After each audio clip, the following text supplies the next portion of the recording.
Hello friends, स्वागत है आप सभी का एक बार फिर से आपके अपने प्यारे से यूट्यूब चैनल टेक्निकल जॉब ज्ञान में। तो फ्रेंड्स, राजस्थान के अंदर वैकेंसी आई है जूनियर इंजीनियर जेईएन की। बहुत ही बड़ी वैकेंसी, इतनी बड़ी वैकेंसी कि ऑल ओवर इंडिया के कैंडिडेट्स इसके अंदर अप्लाई कर सकते हैं। और उससे भी अच्छी बात, उससे भी खुशी की बात यह है कि इस वैकेंसी के अंदर राजस्थान के कैंडिडेट्स भी अप्लाई कर सकते हैं। मैं जॉब की बात यहाँ पे नहीं कर रहा हूं, आप केवल अप्लाई कर सकते हो, कोई मना नहीं करने वाला है। राजस्थान के जो कैंडिडेट्स है बिल्कुल आप अप्लाई कर सकते हो। जॉब आपको यहाँ पे मिले या नहीं मिले, लेकिन आपको यहाँ पे एक लॉलीपॉप बहुत ही शानदार दिया गया, लेकिन मिलेगा आपको यहाँ पे घंटा भी नहीं मेरे हिसाब से दोस्तों। क्यों दोस्तों? जादूगर ने आंकड़े इतने अच्छे सेट किए हैं ना कि आप देखोगे, जब इनको समझोगे तो सारी कहानी आपको इस नोटिफिकेशन से ही समझ में आ जाएगी कि सरकार की मंशा क्या है दोस्तों।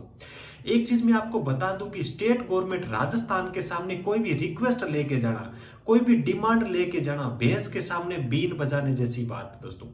क्यों? आप देख सकते हो, राजस्थान के अंदर डिप्लोमा वाले कैंडिडेट से सालों से डिमांड कर रहे थे कि जूनियर इंजीनियर की जो वैकेंसी इलेक्ट्रिसिटी बोर्ड के अंदर, उसके अंदर डिप्लोमा कैंडिडेट्स को एलिजिबल बनाया जाए दोस्तों, अप्लाई करने का उसको मौका दिया जाए। लेकिन जब ये नोटिफिकेशन है तो सारे डिप्लोमा वाले कैंडिडेट्स है वो रजाई ओढ़ के सो गए दोस्तों। अब बात आती है बी बीटेक वाले स्टूडेंट्स की।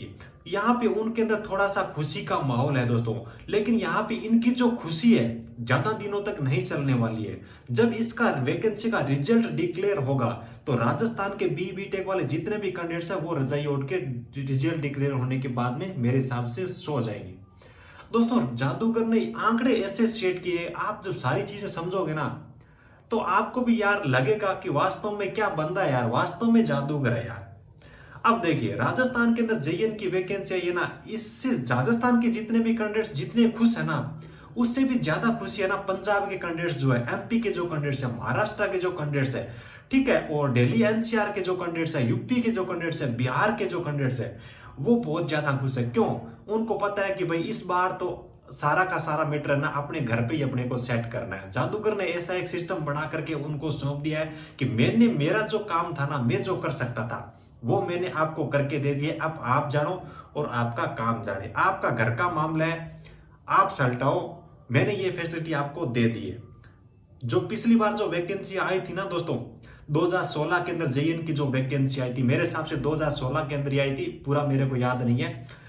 उस वैकेंसी के अंदर जो पैरामीटर्स दिए गए थे, ठीक है, जो नोटिफिकेशन दिया गया था, सेम टू सेम नोटिफिकेशन इस बार यहाँ पे जारी कर दिया गया।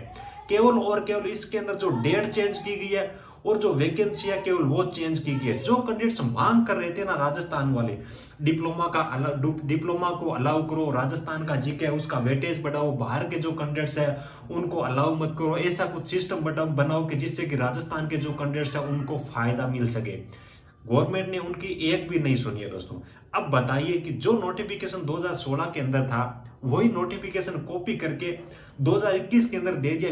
बीच वाले जो 4-5 साल है इसके अंदर कैंडिडेट्स कितनी डिमांड कर रहे थे और कितने नेताओं के बयान आ रहे थे, कितने मंत्रियों के बयान आ रहे थे कि अभी वैकेंसी नहीं आ रही, सिलेबस पे विचार किया जा रहा है, अभी वैकेंसी नहीं आ रही, पेपर पैटर्न पे विचार किया जा रहा है, अभी वैकेंसी नहीं आ रही, इस चीज पे विचार किया जा रहा है। लेकिन पता नहीं कितनी बार विचार किए, उनका जो रिजल्ट है ना वो क्या रहा है, वो जीरो रहा है दोस्तों। डिप्लोमा वाले जो कैंडिडेट्स थे वो रोते ही रह गए, उनको इस वैकेंसी के अंदर बिल्कुल भी एलिजिबल नहीं माना गया है।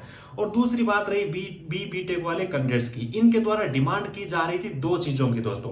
पहले की जो सेंटर है वो राजस्थान से बाहर नहीं दिए जाए, बिल्कुल वाजिब इनकी डिमांड थी। और इस बार जो सेंटर दिए गए राजस्थान के अंदर, गुजरात के अंदर, महाराष्ट्र के अंदर, मध्य प्रदेश के अंदर, पंजाब के अंदर और दिल्ली के अंदर। अब मेरे को यह चीज समझ में नहीं आ रही कि आखिर ये जो 5-6 स्टेट है इनके अंदर एग्जामिनेशन सेंटर देने की जरूरत क्या पड़ी। जब एनटीपीसी रेलवे के एग्जाम होते हैं तो राजस्थान के जितने भी कैंडिडेट्स हम 1 करोड़ से ज्यादा इसके अंदर फॉर्म भरेंगे एनटीपीसी की मैं बात करूं तो। और एनटीपीसी के अंदर मैं आपको बताऊं 8 से लेकर के 10 लाख तक कैंडिडेट्स है वो राजस्थान के मिल जाएंगे। जब जो सेंट्रल गवर्नमेंट है, रेलवे जब राजस्थान के जो कैंडिडेट्स है उनको मैक्सिमम सेंटर राजस्थान के अंदर ही दे सकता है 10 लाख कैंडिडेट्स को, तो क्या जेईएन के जो कैंडिडेट्स है उनको राजस्थान के अंदर ऑनलाइन एग्जामिनेशन करवाने के लिए कंप्यूटर नहीं मिल सकते क्या? नहीं मिल सकता? आप ही बता दो। मेरे को इसके पीछे जो मंशा है ना वो समझ में नहीं आ रही।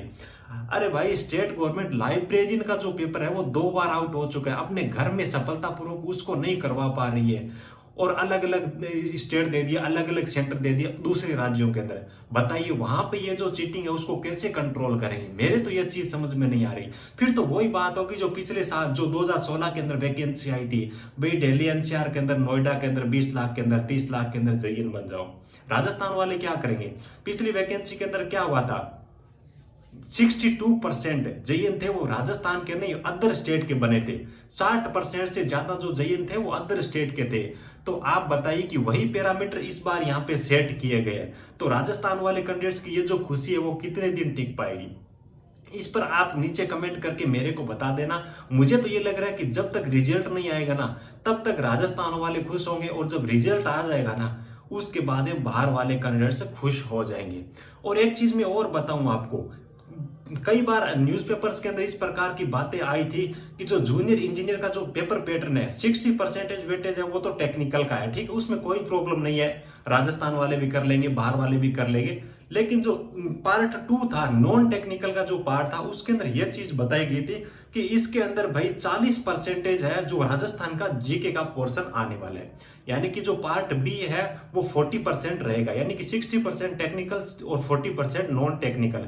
और उस 40% नॉन टेक्निकल के अंदर 40% राजस्थान जीके से संबंधित पर्सन।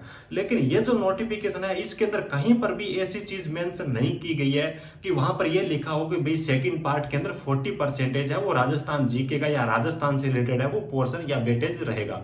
नोटिफिकेशन के अंदर यह चीज आई नहीं है। तो भाई आप कैसे मान सकते हो कि ये नियम है या फिर अखबार जो मतलब अखबार के अंदर जो चीजें आ रही थी वो सही थी? आप किस चीज को मान के चलोगे? न्यूज़पेपर को मान के चलोगे या फिर इस नोटिफिकेशन को मान के चलोगे? जो एग्जाम है मुझे तो अनुमान है कि ये जो नोटिफिकेशन है उसी के हिसाब से होने वाला है। हाँ, सरकार की एक मंशा हो सकती है, एग्जामिनेशन फीस यहाँ पे 1600 रुपए अनरिजर्व और ईडब्ल्यूएस कैटेगरी के लिए रखी गई है, और 1400 रुपए जो एससी और एसटी के जो शेड्यूल कास्ट के जो कैंडिडेट्स हैं उनके लिए रखी गई है।